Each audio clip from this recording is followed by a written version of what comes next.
नमस्कार, आप देख रहे हैं न्यूज प्लस 21। मैं हूं प्रियांशा लाजस और इस वक्त की बड़ी खबर आ रही है। देश की दूसरी महिला राष्ट्रपति होंगी द्रौपदी मुर्मू।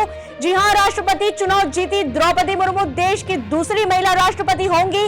द्रौपदी मुर्मू देश की पहली आदिवासी महिला बनी राष्ट्रपति। यशवंत सिन्हा को हराया। देश की 15वीं राष्ट्रपति निर्वाचित राष्ट्रपति चुनाव में द्रौपदी मुर्मू ऐतिहासिक जीत दर्ज की। देश की दूसरी महिला राष्ट्रपति होंगी द्रौपदी मुर्मू। राष्ट्रपति चुनाव जीती द्रौपदी मुर्मू देश की दूसरी महिला राष्ट्रपति होंगी। द्रौपदी मुर्मू देश की पहली आदिवासी महिला बनी राष्ट्रपति। यशवंत सिन्हा को हराया। देश की 15वीं राष्ट्रपति निर्वाचित राष्ट्रपति चुनाव में द्रौपदी मुर्मू ऐतिहासिक जीत दर्ज की। ऐसी जानकारियों से अपडेट रहने के लिए देखते रहिए न्यूज प्लस 21, आपके हक की बात।